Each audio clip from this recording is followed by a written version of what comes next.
Good morning, and thank you for attending. We are going to give a quick presentation on cybersecurity and safety in the age of COVID-19. With the rush to work from home, we have some security tips that we think we can provide to you and your company that might be helpful. And most importantly, we want to answer some questions towards the end of this. We'll start with a quick agenda.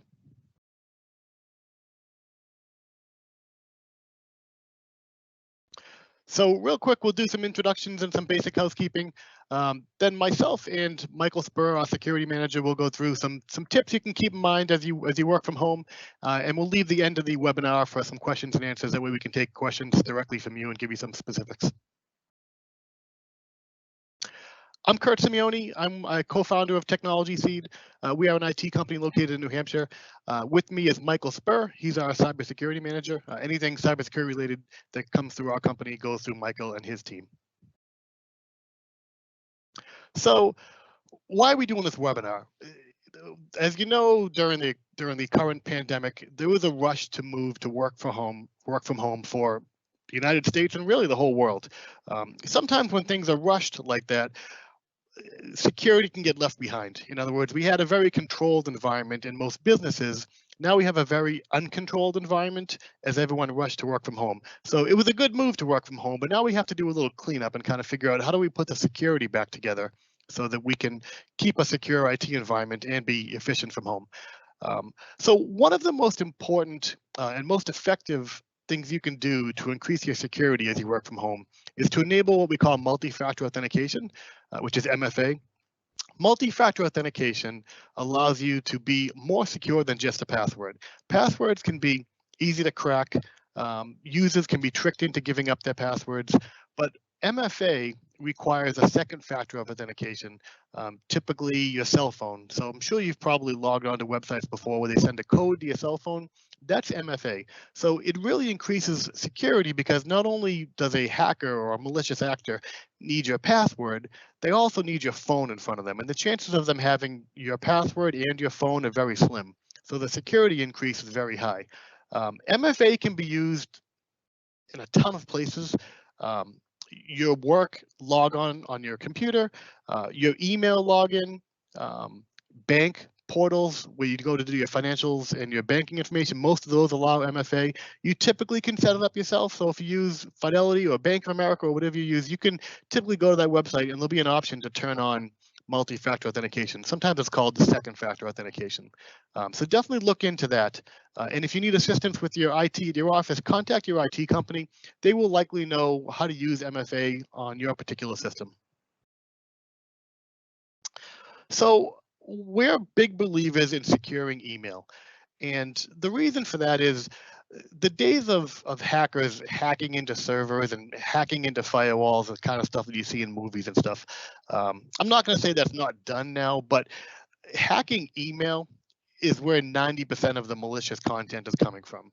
So if we can stop the flow of malicious email from reaching your end users, we can really stop the flow of malware reaching your end users. So that's the goal, is to kind of put some filtering or better filtering on your email to protect your end users from even being able to click malicious content. So your email provider, whether you use Office 365 or Google Apps or whatever email provider you use, chances are they do typical spam filtering, which gets rid of your normal junk mail. But they a lot of times will have a secondary offering to get rid of specific malware or specific malicious content from emails. For example, Office 365 is a very popular email system with businesses. They offer a package called Advanced Threat Protection, or ATP. I believe it's $2 per mailbox per month, but ATP does a fantastic job of not just looking for spam email, but looking for malicious content in email and stopping you from being able to click on that. It even looks to see if an email looks like a phishing email. It will block those links so you can't click on the link to get to a phishing website. It also looks for the to and the from address of an email to make sure that the person sending you the email is really who they say they are. So it goes a long way towards filtering out a lot of malicious content. Nothing's infallible. There will be some that gets through, of course, but if we can filter out 75% of the malicious email that comes through, we filtered out a whole bunch of bad content from reaching your end users.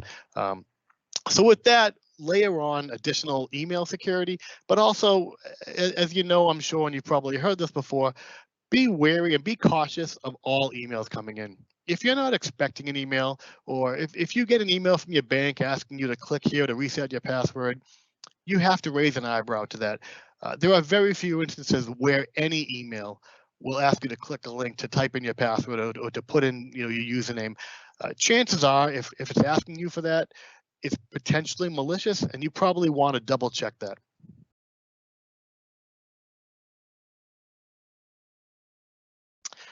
So in the rush to work from home, one of the, I guess, drawbacks of that is a lot of employees are currently using their home equipment. So in other words, a company had 50 employees and they have 50 computers at the company, but now all those employees are working from home, and a lot of them are not using their company provided equipment, they're using their home equipment.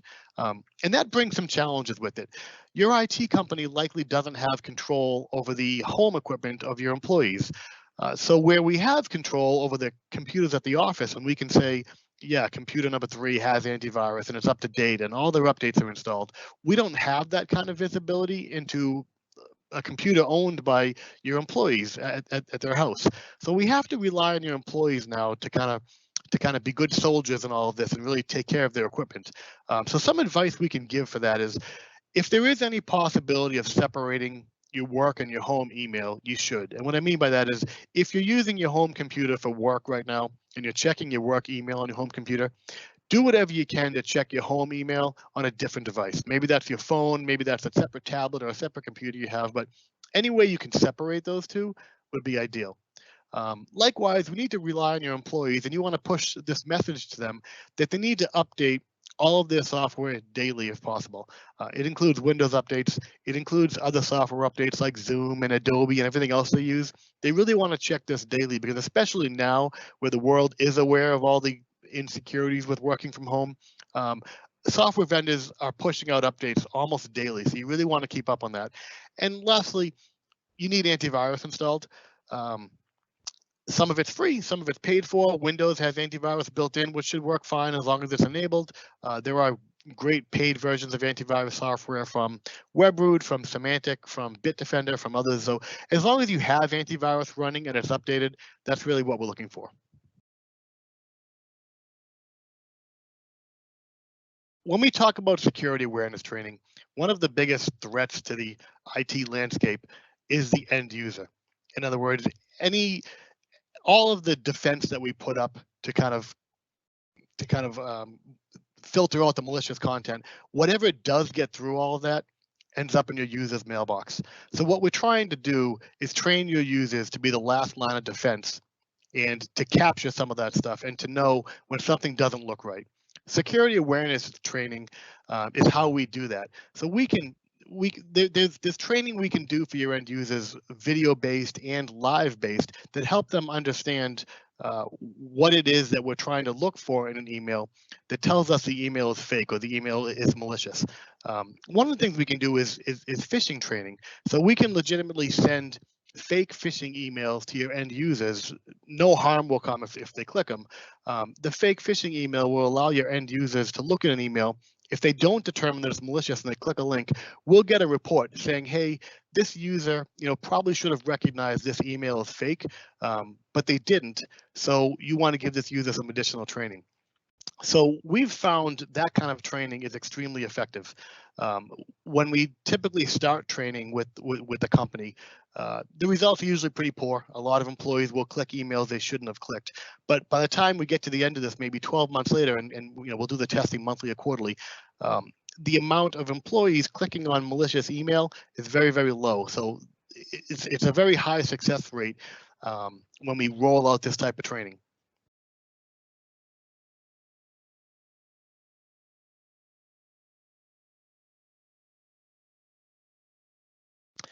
So when we look at the current state of things, with the amount of scams coming through from the COVID-19 situation, there are definitely people out there looking to take advantage of the way things are right now. Email scams are coming through really fast and furious. They play on people's fear and in the news. In other words, people are getting relief checks in the mail or direct deposited. Hackers are aware of this too, and people are excited about that. So getting an email that looks like it's official from the government or from the FBI or from the Department of Homeland Security talking about a relief check, a lot of people are clicking on these and providing hackers into their computer or their email password or that kind of stuff. So again, we have to push with end users. We really need to raise an eyebrow to every email you get. If it doesn't sound right, if it doesn't pass the sniff test, you really should delete it. If you get an email from your bank and it tells you to click here, don't click there. Type in the bank name in your web browser. If you get an email from Fidelity, go to fidelity.com and try to locate that information yourself instead of clicking the link in an email. We like to tell people that there are places you can get pertinent information when you're looking for it. The CDC website has a ton of information about COVID. The FBI has a ton of information about what to look for and scams that are current when it comes to hackers looking to pull information from you about the current state of things. So look for places like the FBI, the Department of Justice, the CDC. Try to get information from official, trusted places like that.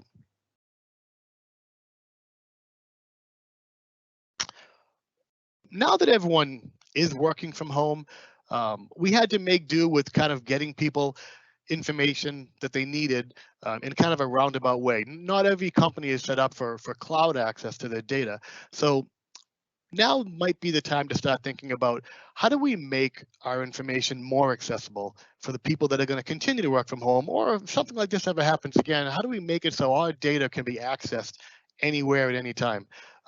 If you're a company with a server or servers, it's no longer difficult to move those servers to the cloud. That's something your IT provider can help you, but you can securely and safely move your servers to the cloud, have them completely accessible. They're not susceptible to power outages or internet outages, and that's a great way to kind of make your company a little more resilient to times like this. And likewise, if you're a small business, if you mainly are running PDF files and Excel files and Word documents, you may already have cloud storage available to you that you're not aware of. For example, if you use Office 365, most packages come with what's called SharePoint and OneDrive. And SharePoint and OneDrive are included with those, and they will allow you to move your data to those types of services so your data can be shared with your employees and accessed from your phone or from your computer or from your tablet. So ask your IT provider about items like OneDrive, SharePoint, Google Apps, that kind of stuff.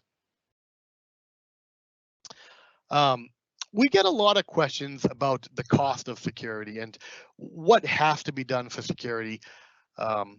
We can give generic answers to this because there's no perfect answer.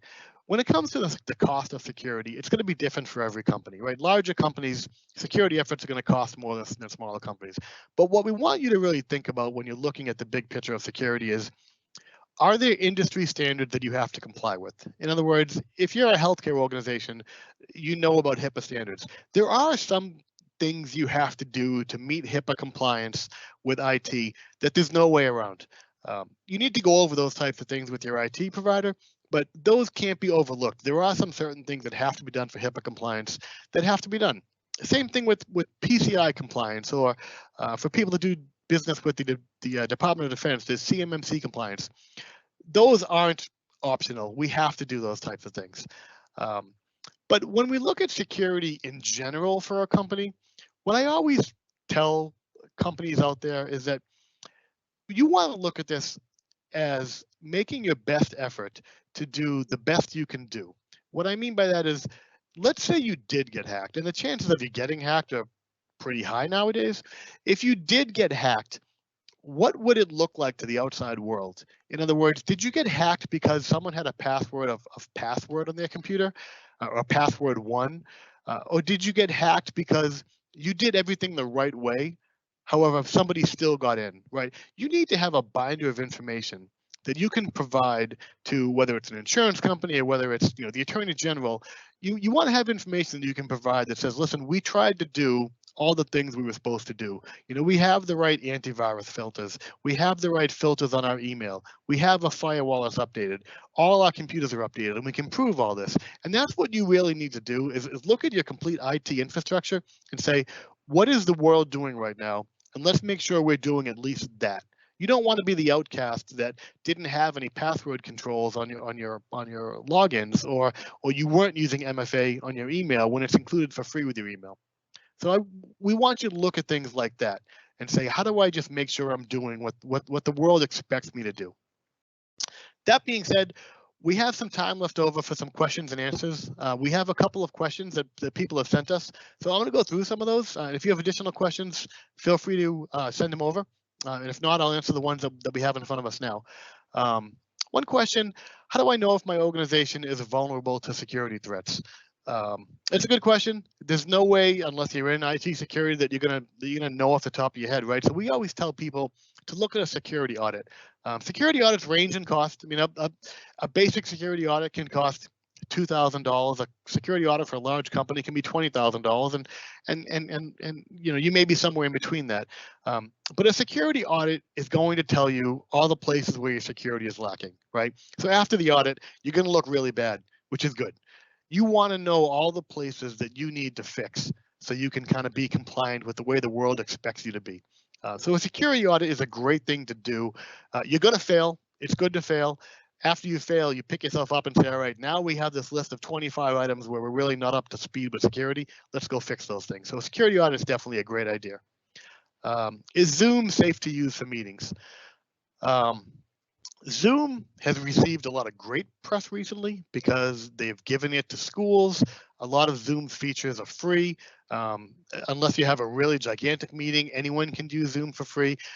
They've really stepped up as far as this whole work from home shift and school from home shift. They've stepped up in a big way for a lot of companies and a lot of schools. They've gotten some bad press recently because so many people started using them in such a short amount of time. There's a bunch of security flaws that were found. This is typical. This is what happens when a whole bunch of people start using a piece of software really quickly. Zoom is fixing those, and they're doing a great job at that. So should you use Zoom? I don't want to tell you should or you shouldn't, but I will tell you that if you use Zoom and you keep it updated on your computer, you keep the Zoom client updated, and you put a password in your meetings, we believe you'll be okay using Zoom. So there are other packages out there, Teams, GoToMeeting, many others, but honestly, we think any of them are going to be safe to use as long as you're following industry standard best practices and you're keeping them updated. How do I connect my remote users to my network securely? So it depends on how your network is set up. You've probably heard the acronym VPN. It stands for Virtual Private Network. A VPN is a way of making a secure tunnel through the internet from your house to your office network. So VPN makes it very difficult to hack that data stream as it moves from your house to the network in your office and back. So a VPN is a great way to do that. Sometimes if the data amount is huge, a VPN can be slow. So there are ways to use remote desktop to maybe remote control a computer in your office over the VPN. That tends to be much faster than using the VPN natively. Have your IT provider talk to you about a VPN connection.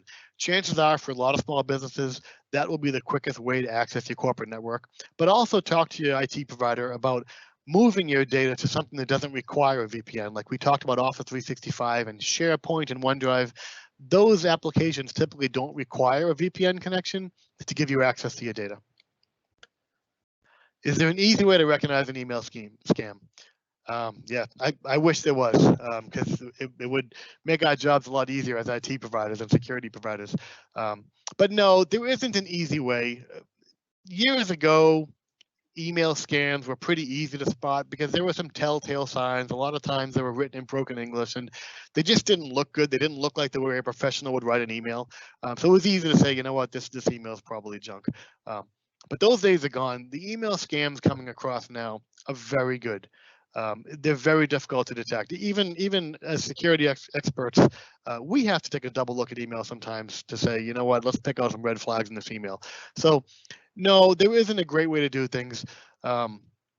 Anytime you click a link in an email and it asks for any type of password or any type of private information, there's a solid chance that email is a scam. We would definitely raise a red flag there. Anytime you receive an attachment that you wouldn't normally receive, or you receive an email from someone that you wouldn't normally get, you know, if FedEx sends you an email with a tracking number or a tracking attachment, if you don't get that every time you send a package, something's wrong. So you probably want to, raise an eyebrow to that type of email. That's that's the best way to recognize those scams. But again, our belief is that we want to try to minimize that as much as possible, so we're not relying on the end users. So using email filtering like advanced threat protection, ATP, using stuff like that, you have a better chance of eliminating that whole threat. I think that was the last question. Okay, so we'll wrap this up here. Hopefully we've provided some information you can use. If you have any questions for us, our contact information is on the next slide. Feel free to reach out to us. The email address below, we're happy to help, info@tc.com. That goes directly to me, so I will be happy to respond to you or put you in touch with someone that can give you the proper answers. Our website's available, and as well, our phone number is available as well. My name was Kurt Simeone.